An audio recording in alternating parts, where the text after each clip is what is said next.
एक ऐसी आग है जिससे हम दूसरों को जलाना चाहते हैं, लेकिन सबसे पहले वो हमें ही जला देती है। आज की इस सच्ची घटना में हम जानेंगे कैसे गौतम बुद्ध ने सिर्फ धैर्य और शांति से एक गुस्सैल व्यक्ति का जीवन बदल दिया। सिर्फ एक सवाल, एक उत्तर और जीवन भर की सीख। बहुत साल पहले की बात है। गौतम बुद्ध एक गांव में ध्यान कर रहे थे। लोग उन्हें सुनने आते, शांति पाते, प्रेरणा लेते, लेकिन हर कोई शांति को स्वीकार नहीं कर सकता। उसी गांव में एक व्यक्ति था, सुधीर, बहुत घमंडी, गुस्सैल और खुद को ज्ञानी मानने वाला। उसे लगता था कि बुद्ध लोगों को गुमराह कर रहे हैं, और जब उसने देखा कि उसका अपना बेटा बुद्ध का शिष्य बन गया है तो वो और भड़क गया।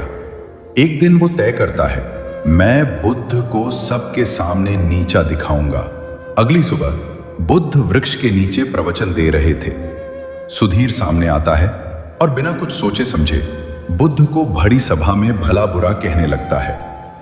तुम ढोंगी हो, लोगों को बहका रहे हो।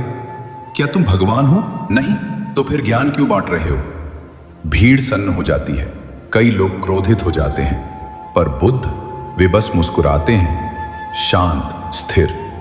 कुछ क्षण बाद बुद्ध ने अपनी आंखें खोली और धीरे से पूछा, भाई, अगर तुम किसी को कोई उपहार दो और वो उसे स्वीकार न करे तो वो उपहार किसके पास रहेगा? सुधीर चौंक गया, सोचकर बोला, अगर वो न ले तो उपहार मेरे पास ही रहेगा। बुद्ध मुस्कुराए और बोले, बिल्कुल, आज तुम मुझे क्रोध, अपमान और घृणा का उपहार देना चाहते हो, लेकिन मैंने उसे स्वीकार नहीं किया, तो अब ये सब तुम्हारे पास ही है। सुधीर कांप उठा, उसका घमंड जैसे चूर चूर हो गया। वो बुद्ध के चरणों में गिर पड़ा। भगवान, मैं तो आपको अपमानित करने आया था, पर आपने तो मुझे मुक्त कर दिया। मेरे अंदर का क्रोध ही मेरा शत्रु था। बुद्ध ने मुस्कुराते हुए कहा, क्रोध वो आग है जिसे तुम दूसरों पर फेंकना चाहते हो, पर वो सबसे पहले तुम्हें जलाती है।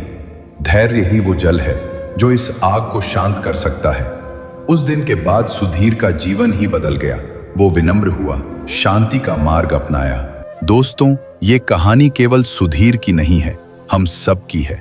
हम भी कई बार गुस्से में शब्दों के हथियार चलाते हैं, लेकिन भूल जाते हैं, गुस्सा जब लौट कर आता है तो सबसे पहले हमें ही घायल करता है। आज से एक बात याद रखो, अगर कोई तुम्हारा गुस्सा, अपमान या नफरत स्वीकार ना करे तो वो तुम्हारे ही पास रह जाती है। गौतम बुद्ध की ये सीख तुम्हारा जीवन बदल सकती है।